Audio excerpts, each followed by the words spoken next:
From Above is so beautiful. It's very startling, but also very common where people are sort of separated from their parents. But this is an extreme. Where did the idea for From Above come from?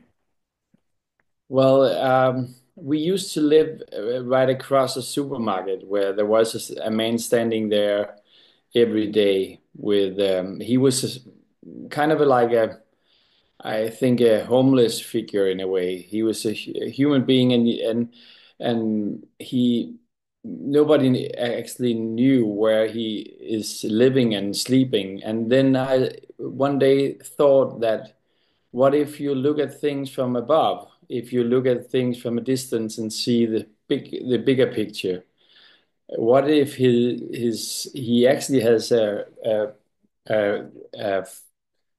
family and kids and history. And I was curious about how many times in my life I'm walking around not looking at things from a bigger perspective. And that's why yeah, I was digging into that story. Were you always in mind to star in this and also direct as well, to play three different roles? No, to be honest, I mean, I did for a few years ago, I did another short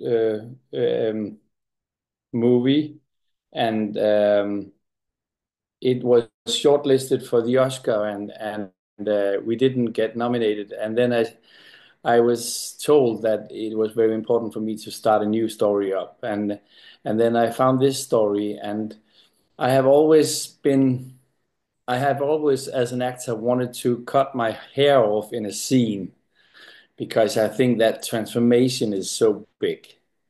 And it's very difficult because the budget is very low for these short movies. So it's very difficult and it's embarrassing to ask my colleagues to, do you want to participate in my movie? And then you have to cut off your hair. So I decided that I was so much into that character myself. And then I had the opportunity to do the scene where I could cut off my hair. That's why I played the character myself. So, and it was actually a lot easier for me to be in front of the camera and also behind the camera. Oh.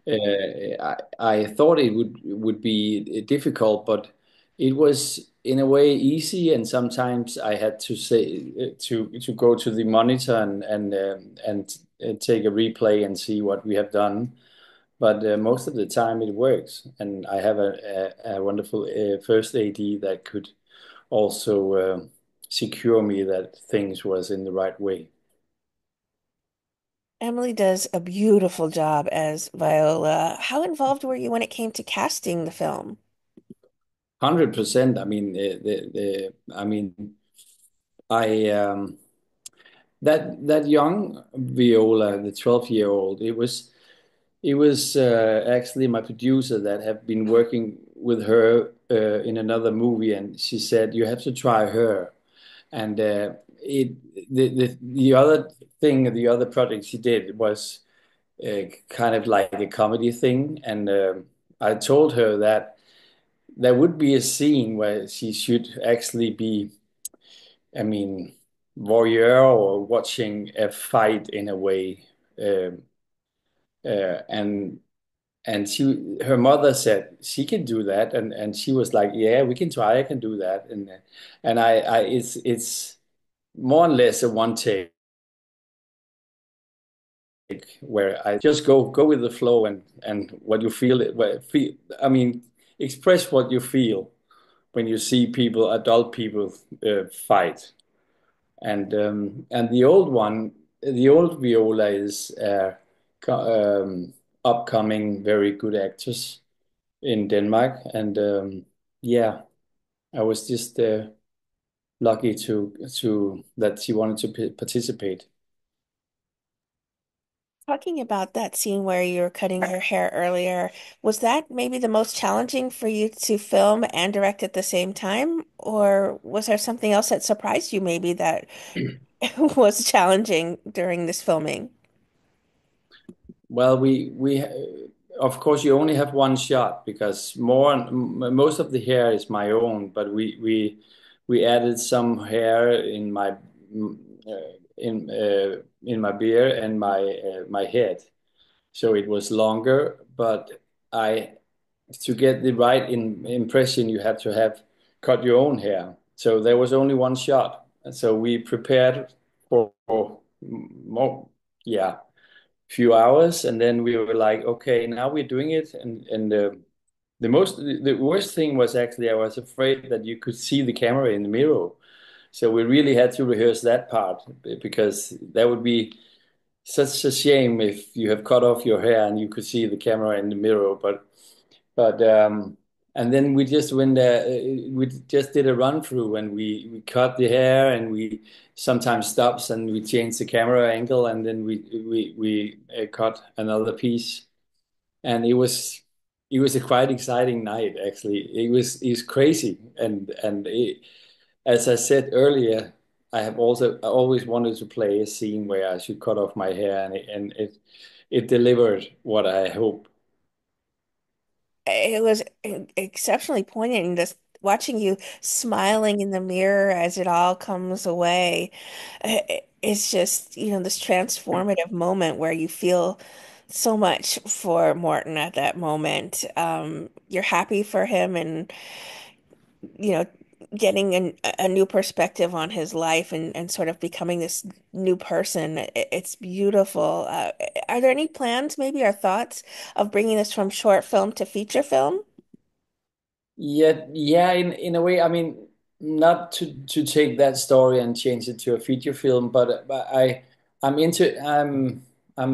actually right now writing on a long movie, and it's the same subject in a way. I'm curious about this thin line between being mad or a genius in a way, and I think that the thing about Morton uh, having all this plastic and garbage is also like a symbol of he is as a person in the town or in his life.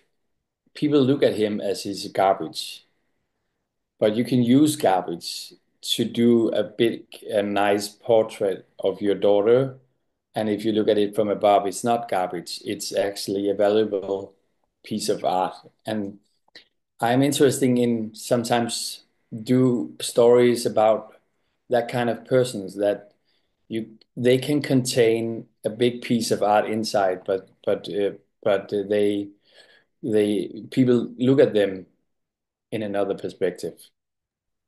Is that what you also hope lingers as a message when people watch from above, that they shouldn't judge a book by its cover? Yeah, but it's not. I think it's more a story about. Uh, I mean, do an effort to. You have to do an effort to reach out to each other.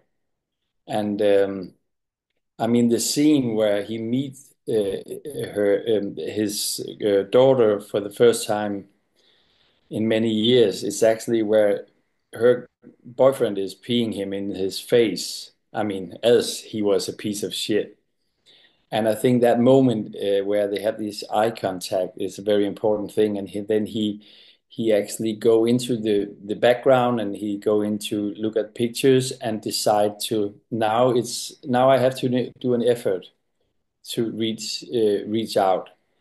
And if you do it in a sense of a humoristic way, and I mean, we were sometimes talking about should he go into a television show and tell it in the camera, or should he scream it out on a box somewhere? But it was kind of like seen before in a way. So I think the way of doing the portrait with plastic was also similar to what he's doing with her as when they are playing at the floor when she's young. So yeah. What's next for you? I know you mentioned you're busy working on a different project at the moment. what else have you going on at the moment?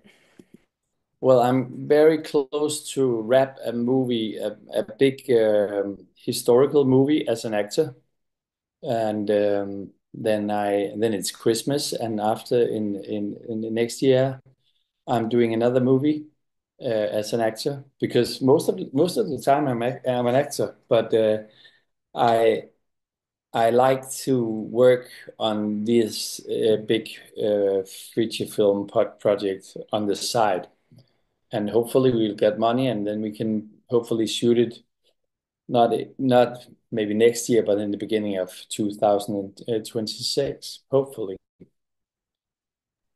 that's Lots the plan. lots to do, my goodness. I'm so impressed. You have such a very big work ethic. When do you sleep? I can easily sleep. If you ask my wife, I sleep on the sofa at night when we are watching television. But no, well, it's I found out that being an actor is very nice, but if I can also direct things and write things on the side and in between, it's a wonderful combination because you feel really creative when you're doing your own movies, and I am so happy, and I learn every time. I learn new things, and I want to do things better, and that's how I think life should be. Very well said.